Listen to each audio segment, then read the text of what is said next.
Peyton Manning is here. Obviously, I don't know much about American football, but I'm told Peyton Manning is one of the top 3 quarterbacks in his family. Peyton had a long and prestigious career in the NFL. He played with some of the all-time greatest, piss and wife beaters. That was 30 seconds. No raised voice, no defensive crouch, no apology. The premise of cancellation, the entire framework of public outrage, just flattened into a sorting algorithm and dismissed. This is what the hosts walk into every single time. They come in with a script, a moral frame, a rehearsed gotcha, a question engineered to trigger the standard celebrity capitulation cycle. And every single time, the room slows down, the cadence shifts. The comedian opposite them stays absolutely still, while the broadcast tempo recalibrates around him. What follows is a forensic walkthrough of a 4-step counterattack architecture engineered at Cambridge, refined in psychotherapy training, and executed at exactly 92 beats per minute. Step 1. Acknowledge. Let the host fully articulate the moral frame. Don't interrupt. Don't deflect. Allow them to overextend. Step 2. Reframe. Strip the emotional weight from the topic. Treat the offending concept as a detached academic artifact. Step 3. Invert. Reflect the host's own logic back at them and locate the hypocrisy in the platform itself. Step 4. Punchline. Deliver the release at exactly 92 beats per minute. The agenda comes in.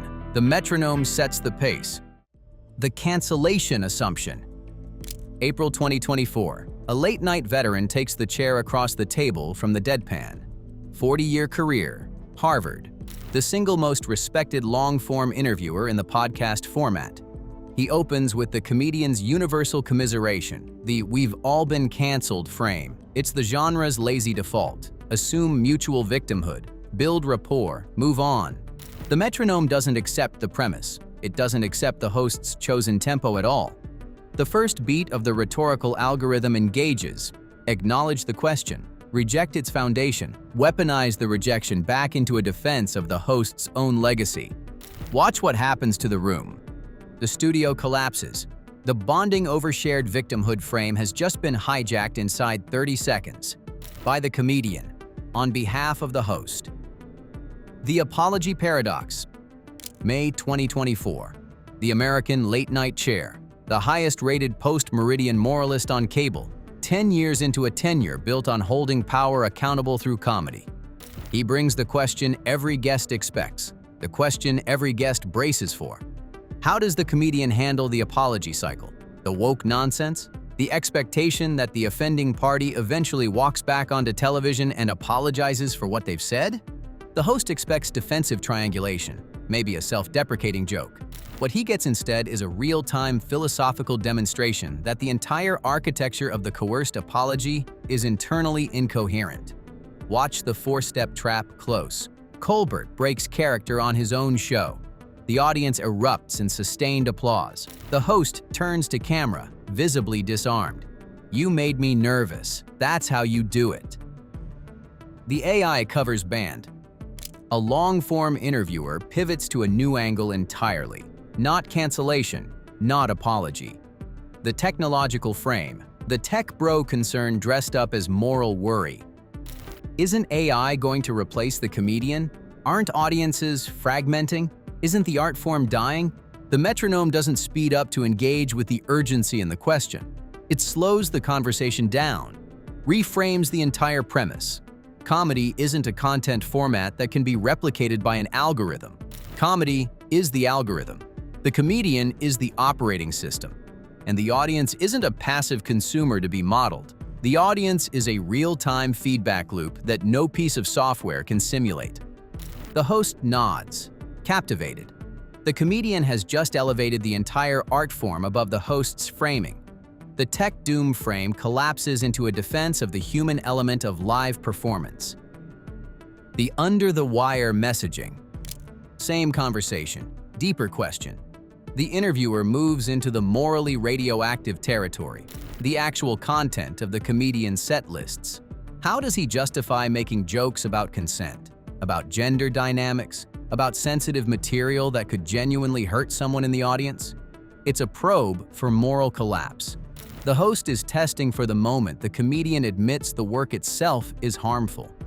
The reframe that follows reveals the strangest secret in the entire archive. The most offensive comedian in Britain runs a covert public health campaign, and the offensive comedy is the delivery vehicle. The host is visibly recalibrating. The setup expected a confession of harm. The reframe delivered a public good, concealed inside the very content the question was designed to condemn. The offending material is the Trojan horse. The thing the host wanted to denounce is the actual delivery vehicle for the lesson the host claims to want taught. The public shaming religion. Now the British political broadcaster takes the chair. Long form, ideological, designed to push hard left across an extended interview. He arrives at the question every interviewer eventually arrives at, the personal pain question. What does it actually feel like to be publicly shamed, to absorb the hatred, to live through the cancellation cycle as a target? The expected answer is, it's hard, it hurts, I survived. The metronome rejects the script entirely. The diagnosis that follows is not a personal confession. It is a sociological assessment of the host's entire medium, delivered with clinical detachment. O'Brien goes silent. The interview frame has just been recategorized as a broken religious ritual, a public sacrifice missing the mechanism for absolution. The pity frame has nowhere to go. The nurture over nature reframe. Same broadcaster, same studio, different angle of attack. O'Brien presses on the privilege premise. The comedian had it on easy settings. Middle-class background, Cambridge degree, neurologically gifted. The self-help advice doesn't translate to anyone without that inheritance. It's the standard structural frame. Collapse individual agency into demographic luck. The metronome concedes the easy part. Yes, nature is real. And then it isolates nature as an unchangeable variable and removes it from the equation entirely. The argument doesn't fight the existence of privilege. It strips privilege of practical relevance to anyone trying to do anything with their actual life. O'Brien is forced to concede the practical utility of the answer. The systemic critique has been redirected into a defense of effort. The structural argument loses to the operational one. The vulnerable concession. This is where the rhythm breaks. For 20 years, across every interview, every panel show, every late-night sit-down, the deadpan does not crack. The honk laugh keeps the tension flat. The four-step architecture executes on schedule. The metronome ticks at exactly 92 beats per minute, and every host who tries to make it tick faster fails. Then, sitting across from a long-form interviewer in 2022 on a chair specifically calibrated for emotional extraction, the smirk drops. Not as a tactic, not as a reframe, as an actual concession. The host has done his homework, he's read the books, he knows the Cambridge biography, the dyslexia, the marketing job at the oil company, the 3-year course in psychotherapy, the loss of the comedian's mother. He's not pressing for a soundbite.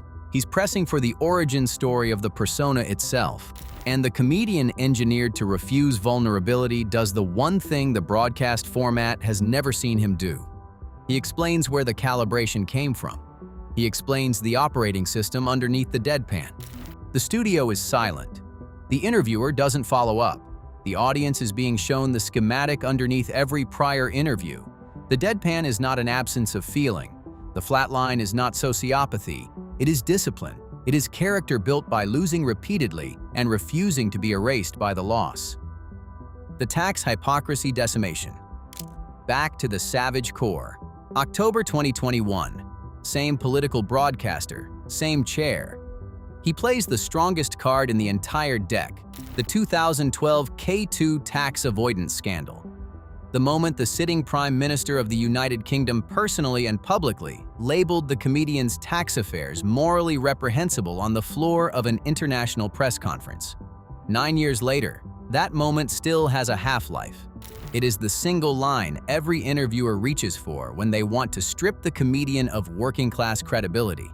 The expected play here is contrition, apology, embarrassed deflection, maybe a careful explanation of legal versus moral.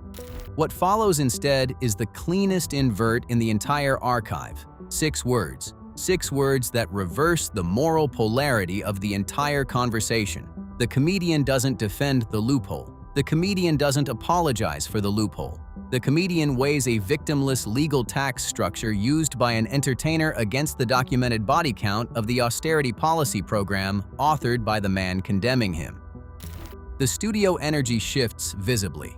The legal tax loophole has just been weighed against the documented human cost of the policy program of the man condemning it. The moral high ground has changed hands. O'Brien acknowledges the brutal efficiency of the inversion in real time. The Never Forget. December 2021. A streaming special drops with a single joke buried inside it referencing Roma victims of the Holocaust. By February 2022, the controversy detonates at the highest level of the British state. The Health Secretary publicly demands a boycott. The Culture Secretary calls for streaming regulation. Anti-hate organizations issue formal condemnations. UK morning television runs wall-to-wall outrage panels for 2 consecutive weeks. The comedian is being publicly denounced from the floor of cabinet. This is the moment every prior interview has been training for. Every algorithm, every reframe, every flatlined response across 20 years of broadcast combat. The comedian sits down to defend the most radioactive joke of his entire career. And instead of defending the joke, he reframes the function of dark comedy itself as a tool of historical preservation. He argues that his material taught more people about Roma victims of the Holocaust in 1 weekend than the British education system had in a generation. This is the closing argument. Silence. The metronome has not stopped, 92 beats per minute, the same cadence, from the first interview to the last.